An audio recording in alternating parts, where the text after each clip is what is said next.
Bismillah ve salatu ve selamu ala Resulillah ve ala alihi ve sahbihi ve men vala. Ebu Hamid el-Gazali rahmetullahi aleyhinin Bidayetul Hidayah, Hidayet'in mukaddimsi namlı kitabıda biz bugün bu kitabınki en ahırkı dersini sözlep ötümüz.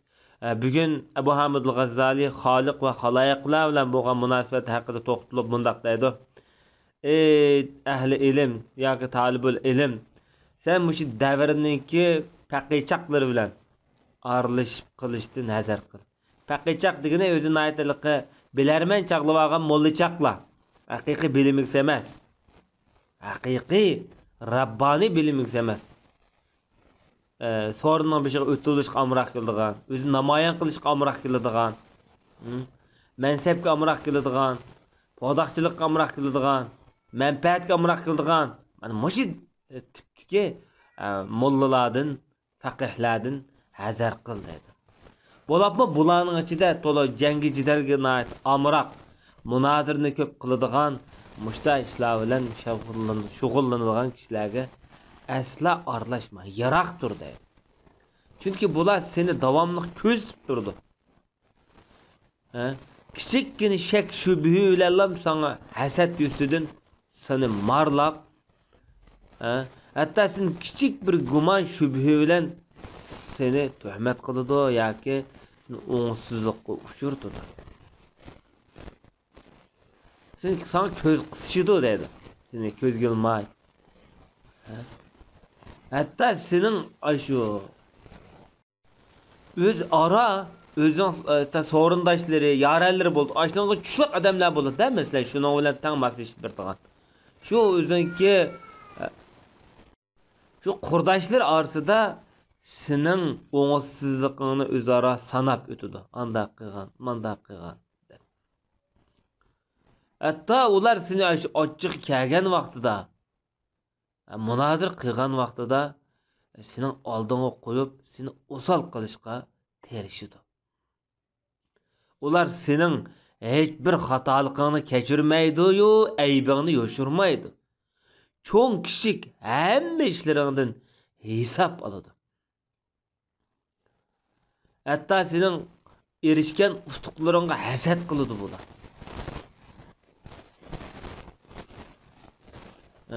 Hamma narsadan hisbini erish bilan birga. Mel sen az, mel ko'p bir ustuqqa erish, shu ustuqlarına hasad qilib ko'rolmaydi. Sana başqa odamlarni püdep, suxanchilik qilib, sana mesela tuhmat qilib, ondan başqa ösek söz tarqitish orqali mesela başqalarni sana kuşkurtudi. Av undaq qilgan, bu mundaq qilgan.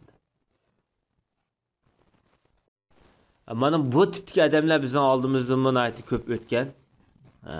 Bunda odamlar asosan naytı tuhmatqo, suxanchi,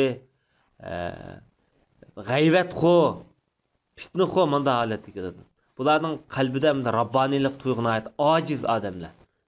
Qalbi kir, qalbi pes adamlar bu. Bu xildik adamlar senden memnun bo'lib xo'sh bo'lsa, tashqi jihatda xushamat qilib qo'ydi. Ha deb yolg'andin. Ammo senden nafratlangan vaqtida norozi bo'lsa, bular ochiq oshkora nafratlandi. Xabis. Asosan bu tip odamlar shu rahbar bo'lishga, boshliq bo'lishga, bir cemaatning besholashga amroq tipdagi odamlar bu. Bu shu rahbarlikni, boshliqlikni qo'g'lishib, masalan, ko'pincha har qanday odamga yomonlik qilishni yanmaydi. Demak, ularning tashqi ko'rinishida kiyim bor, ichida ichki mohiyati bo'ra kabi odamlar. Mana bu ozgina Alloh taolo o'z fazli ikromi bilan saqlab qolgan kishilardan boshqa ko'pincha kishilarda ko'riladigan amaliy reallik mana. Bular bilan suhbat o'tkazish halokat. Bular bilan muomala qilish xor zabulliq edib bordi. Sana sadoqatmanlik izhor qilgan kishining turqi bu bo'lsa, sana 3 odam nimalarni qilib o'tadi undaqda?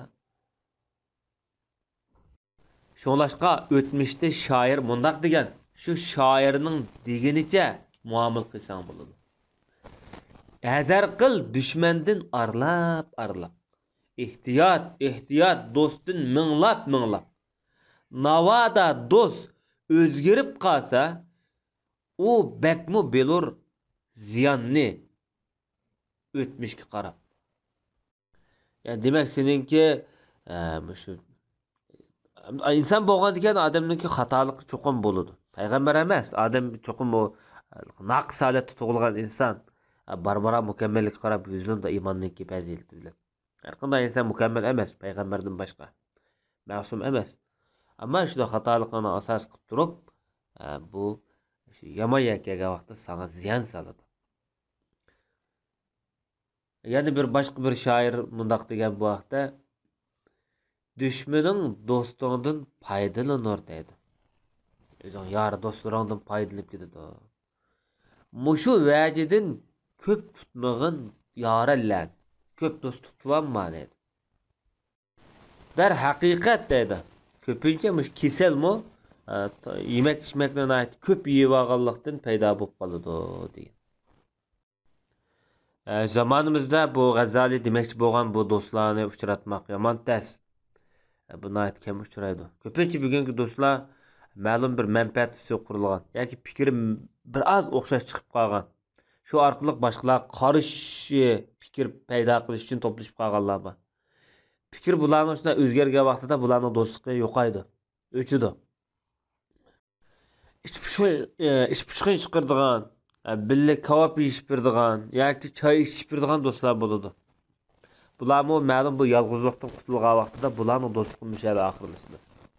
Haqiqiy do'stlik Alloh rizolik uchun do'st bo'lmoq, buni kam uchraydigan tiplarniki biri.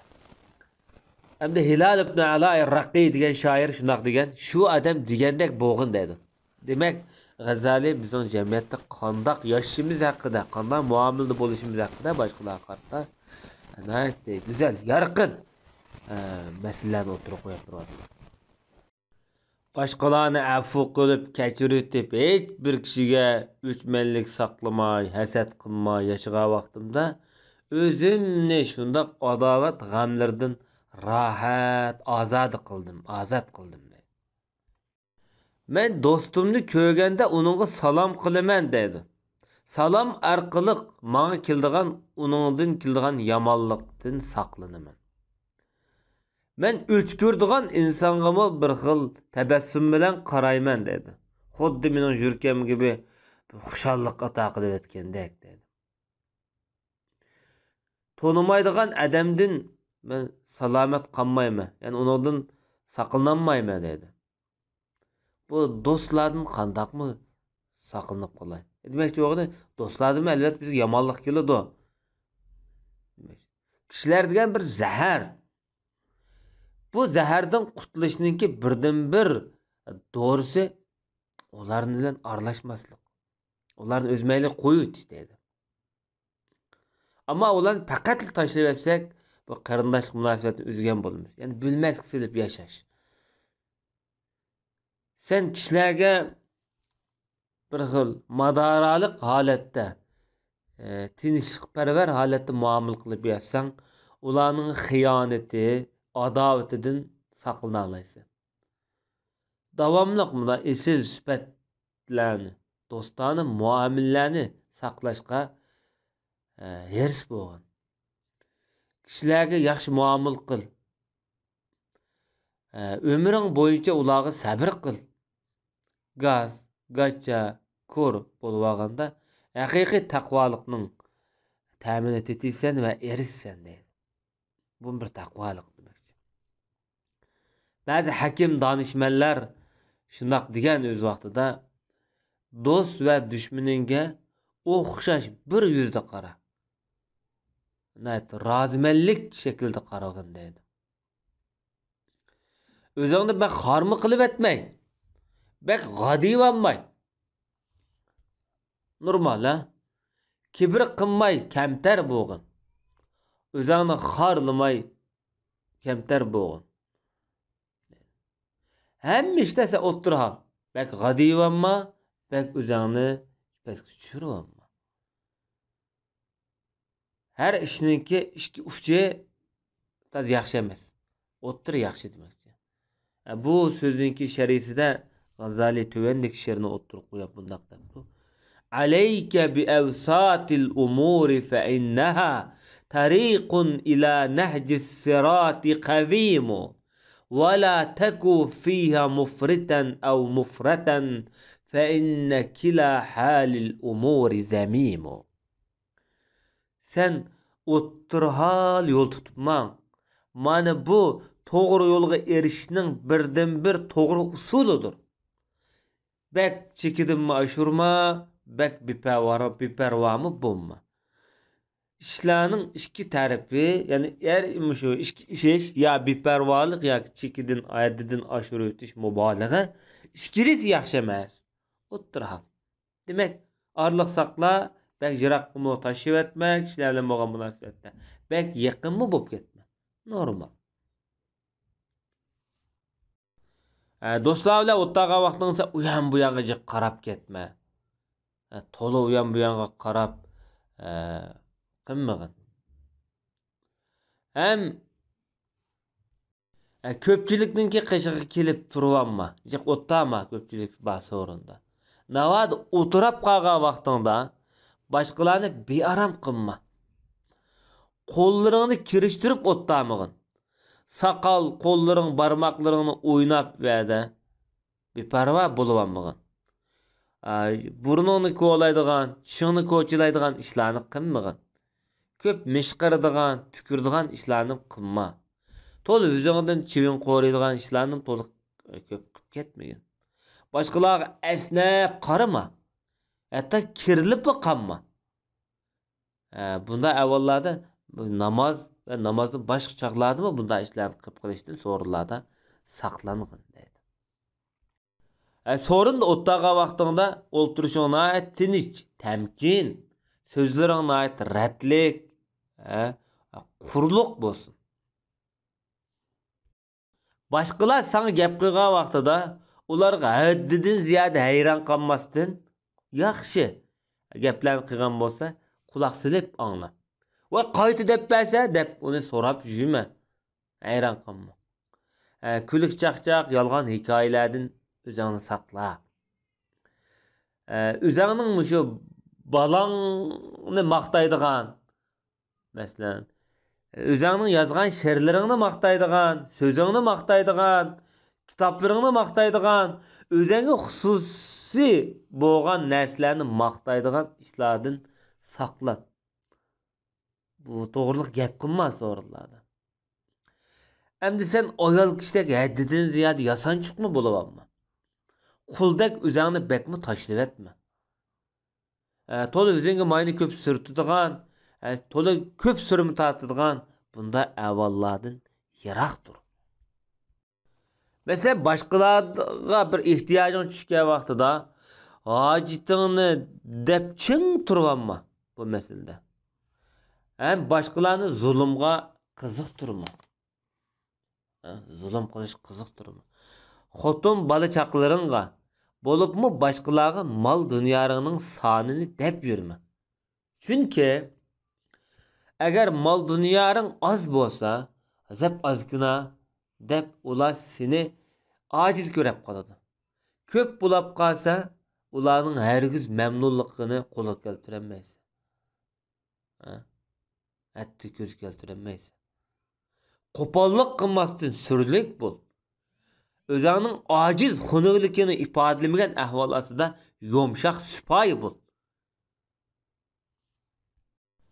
Kul dedekleringe, yani kul aslandaki özünün ki şu işlevatkan hizmetçileringe, bulağa bek çakçak kılma. Hürmetin ve heyvetin çıpkıtıdı bulanın. Gazipin teşip açığın kәген vaqtida aldıran oluq nadallık qıp qilishdan saqlan. Özünün dalil ispatlarını obdan oylanıp qo'lini to'liq shiltama, orqangdagi kishilarga to'liq qarama, tizlanib o'ltama. Açığın peskog'a tushsa andin so'zla. Navada seni bir başlık emelda sultan padişahlar özün yeniği tatip yakınçılık bildirse ay neyizning uchidek, ay tig'idek nayt o'tkir bo'l, hoşyar bo'l deydi. Bu sözünki şərisində bundaq bir məzmunlar keltirilgan. Abu Zar Salime degan kishiga deyipti. Bular sahabe bo'lsa kerak. Ya Salime, sen padişahlarning darvozalariga to'liq qatlama. Ularning dunyosiga erişemaysan. Ammo ular sana dünya eriştirmestin senin dinine nuqson yetkizidi debdi. Mana bu sözü İmam G'azali dalil isbot shaklida keltirib, bugungi davrimizdagi ulamolarning eng ig'ir fitnasi mana mushu. Şeytan ularni kontrol qilib olgan birdan bir vosita. Mana bu. Bo'ladi masalan gap tatliq, gap shirin, gapni joyida qamlashtirib deyaladigan odamlar bor. Şeytan davomli buni püdab, voy. Sen vəz nəsiyyət qilsan gepin haqqı bək ötüdü. Sultanlığının qışıq çırıb ulanı zulümdün çəkliyələysə, xalqni yamanlıqdan tosalaysa, diniq dəvət qılırsa, dəb müstə yalğan, şirin vəsvəslər bilən aldab gitidi. Hətta sen şəriyyətinin ki, qanunni, şəriyyətini icra qılırsa emasmı? Deydi. Əməliyyatda sultanlarning rahbarlarning qishig'i kirib, ular bilan o'ltirish qo'pash bir diniy majburiyat deb buni siliq aldaydi. Endi sultanlarning rahbar amaldorlarning qishig'i kirgan vaqtida uzun o'tmaylan bu so'zni yumshoq, sipoya, siliq qilishga boshlaydi. Hatto bularni ushurib maqtaydi.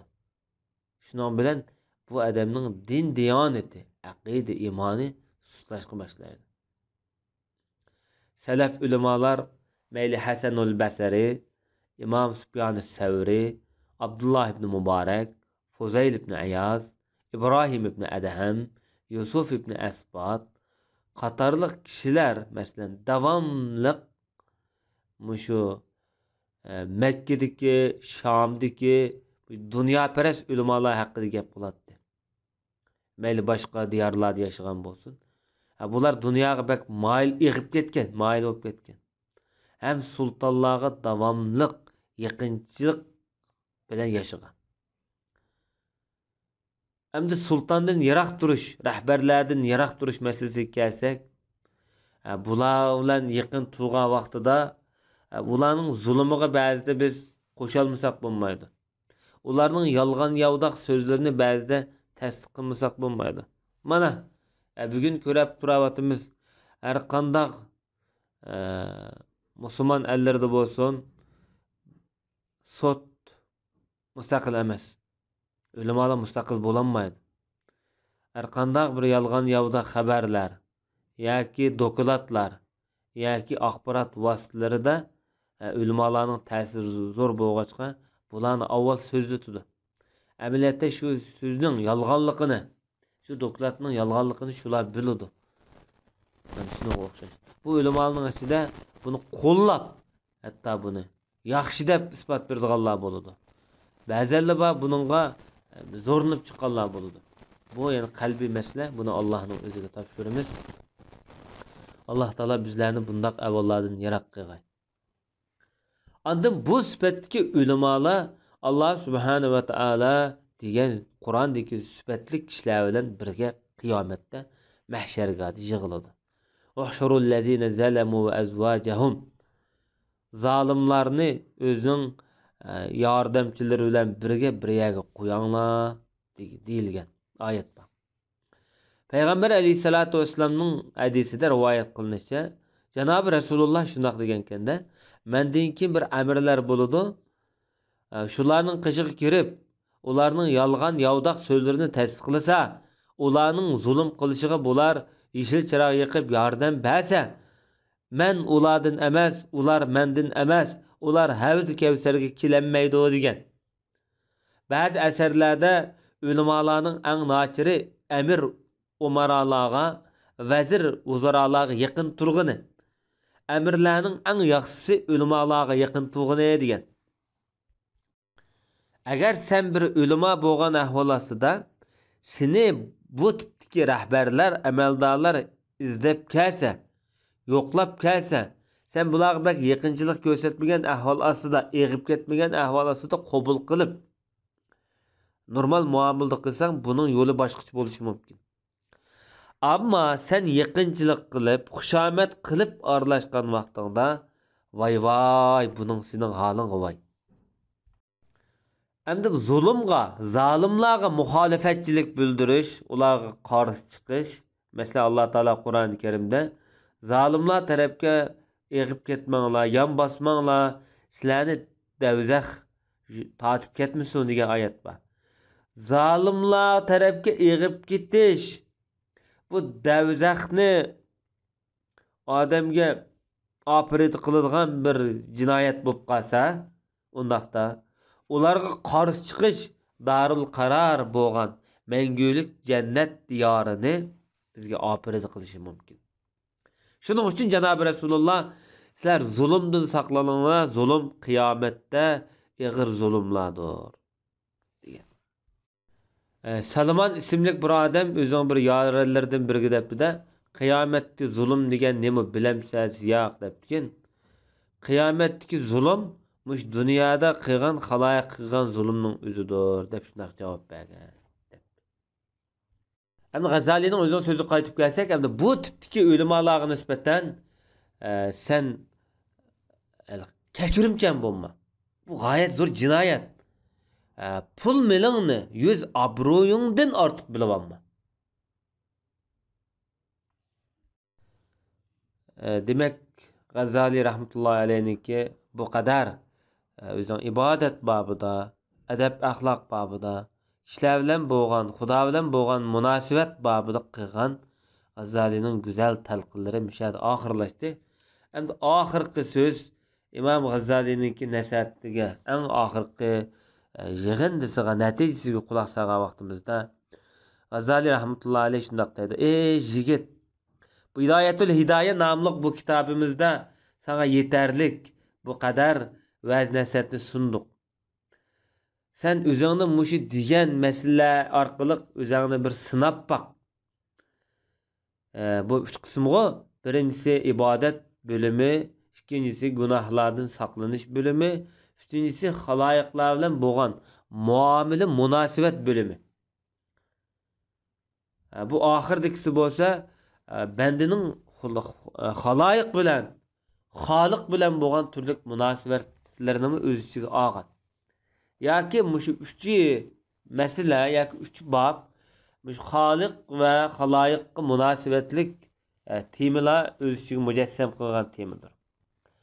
Agar sen buni o'zingga munosib deb qarasang, qalbing bu yuqoridagi uch turga yoki nasihatlarga bir xil moyil bo'lsa, shu vasiyat tavsiyalarga amal qilishga qiziqsang, mana sen o'zingni Allah Taala iman bilan qalbimni nurlandırgan, dilimni yoritgan, ochgan bir banda o'xshayman deb his qilsang bo'ladi.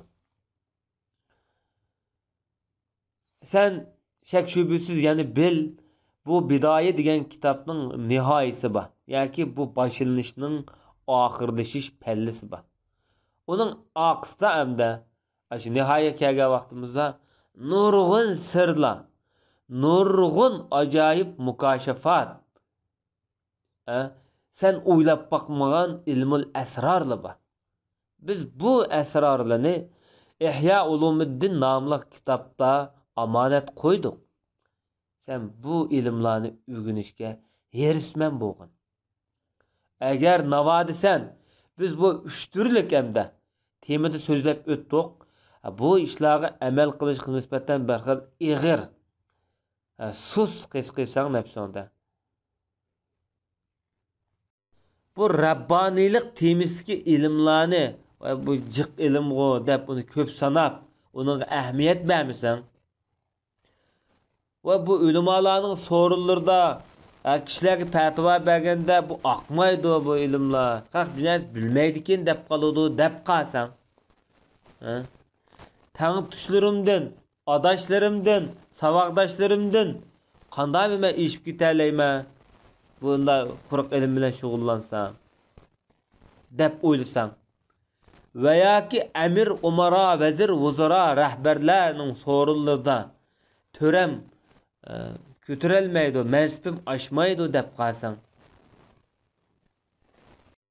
Ya ki cemiyette ictimai münasebet muamillerde adam kendimki edem toplayamayma bunda ilim bilen. Ya ki vahbilerde sotlarda ya ki türlük maaş aldığan orunlarda işleşke fırsat yok bu işte dep qaravasan.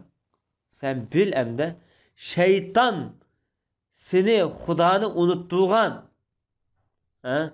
akıbetini sendin unutuldurulgan, sen unutuldurulgan, şeytan azdurgan bir bendikense dep bilsen boldu.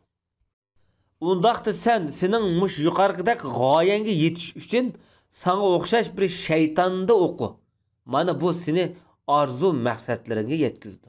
Yani dünya taması var, emel taması var mesela. Cemiyette vüstepişka amrak kıldığın adamlarda okusan, sen baltur üzerinin gay nişanına yetsen de. Bilgin ey talip, yuqarıda xiyalda bolğan vaqtında senin çoğun şəhər, yezi qışlaqlardaki mülklerin emas, senin kiçik bir kəpəndeki özünün mülkideki nəslər sana huzur verəməydi. Huzur verəməydi. Kıyamet gündeki Hudanın huzurdaki daimlik nimet, məngülük senin mülkün bolğan cennet qulağından ketidi. Ahırda Allah bizge kupaya, Allah hakikaten nima degan yaxshi egimiz. Allah Parvardigarımızga, alemlerin Parvardigari bolgan Allah'a hamd sanalar bolsun. Allah'ın durut ve salami rahberimiz Muhammed aleyhissalatu vesselamga ve aile tavabatıga ve sahabelerine bolsun. Kıyamet güngüçülük ularga Allah subhanahu ve taala davamlıq mengü salam ve rahmetlerini yağdursun. Demek bu kitap bugün şuna kılıp tügüdü. Hem bu kitapninki Elif nüskısınınki köçürülgen vakti 596 yılı Rabiul ahırının 16. günü Cüma'da. Bunu Fakir Abdülaziz ibn Hibetullah Asakir degan adam yazganken. Hem de bu kitapның bir nüskısını, çünkü ma kitapta bir neçe nüskıdan kol yazmağa siliştirip tahqiqlaganda bu bir nüskısını bolsa 1087 yılı Hicriye Selim Karayxan İbni Bahadır Karayxan degan padişahınki zamanısında köçürep taxtlaganken. Bu Karayxan Bahadır Karayxan degan qırğa vaqtda bu ya Hindistan tarafdaki padişahlar boz kerak, yani Moğol avlodlari boz kerak. Bu kitapninki dal nüskısını Allah'ın iltifati ve rahmeti bilen Hicriyet 903 yılı Ramazan'ın 14. günü Yekşembide köçürülgen depti. Bunu yazgıcı Allah'ın lütfi merhametiga muhtaç, günahını itiraf kılıdığan günahkar bende Abdullah ibn Ebu Bekir'di.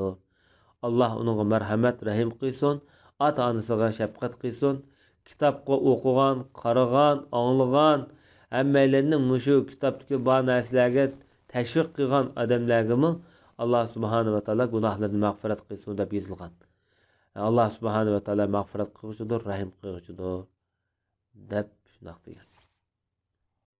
Bu kitapda 904 yılı Recep ayının 11'i Düşenbe günde qayta bir siliştirip çıkılgan debdi. Demek bu kitap aynı vaqtida İslam dünyasında hali köp Şərq ve G'arb tarafta İslam dünyasındaki köp taralgan deyişki boludu. Kitap muştan olan tügde. Endi bu kitapninki aqısda G'azalininki aqidasi deb bir bab qo'shilgan. Endi G'azalininki ayni vaqtida o'zi mushu mening aqidam deb o'ttirib qo'ygan aqidaviy o'ziniki ko'z qarashi. Bu kitapning oxirida buni ba'zi nusxalarda bu yozilgan bo'lsa-mu, bo'lib elif nusxasida Başqa nusxalarda yazılmagan bu kitapda taqiqlagan nashriyatlar bu aqidani bu yoqqa qo'shib qo'yapti. Men bu aqidani bugun bu yerda so'zlab o'tishni toza loyiq ko'rmadim. Alloh xolisa yana bir fursat bo'lsa va yoki qarindoshlarimiz G'azzalining aqidasi zodi nimido bilib boqayli deb qarab qolsa, boshqalar talab qilib qolgan ahvolda bu aqidani, G'azzalining aqidasini so'zlab o'tamiz. Chunki buni so'zlamasligimlik sabab ba'zi bir o'xshamasliklar, ixtiloflar, andan salaf aqidasidagi aqidalarga o'xshamaydigan bir qism yerlar bor. Shunlashqa buningdan hamda gangirash paydo bo'lmoq musulmonlarimiz orasida deb bu G'azzalining aqidasini tarjima qilmay qo'yib qo'yibdi. Darsimiz mushayakchi bo'lg'ay. Shuna qilib biz G'azzalininki Bidayatul Hidoya nomli kitobini o'qib tugatdik. Alloh subhanahu va taologa zo'r hamdlar bo'lsin. Allohning bizni bu kitobni tugatishga muyassar qilganligiga Allohga ko'plab hamd etamiz, rahmat etamiz. Payg'ambar alayhisolatu vasallamga davomli mangu salom durud yo'llaymiz. Bo'libmi bugungi juma kunda Payg'ambar alayhisolatu vasallamga doim mangu salom yo'llaymiz. Alloh taolo hammamizning gunohlarini mag'firat qilsin. Alloh bizga rahim qilsin. Alloh bizga shafqat qilsin. Mush darsni o'qigan, ting'ishigan, mushundan foydalangan qarindoshlarimizga Alloh subhanahu va taolo doim o'z marhamati va lutf ikromi bilan Alloh muomala qilsin. Gunohlarini mag'firat qilsin. Mush kitobni shularning qalbiga, amaliyatiga, turmushiga, hayotiga singishga Alloh taolo muyassar qilsin. Alloh taolo bizning gunohlarimizni va ota-onalarimizning gunohlarini mag'firat qilsin, ularga shafqat qilsin. Go'rlarda o'lib ketgan, go'rda barzaq hayotida yetayotgan ota-onalarimiz, urug' tuqqanlarimiz, qavm qarindoshlarimiz, millatdoshlarimiz, cho'ng dada va cho'ng opalarimizning gunohlarini Alloh mag'firat qilsin. Alloh shularning gunohini kechirsin, ularning qabrisini nurliq qilsin, yo'riq qilsin, ularning qabrisini nihoyat keng qilsin, ularning barzaq hayotini nihoyat ne'matli, huzurli qilib bersin. Alloh taolo oxirida ularningki hayot musofisini jannatga ulaştırsın. Ve sallallahu ala nebiyina Muhammed ve ala alihi ve sahbihi ecmaîn.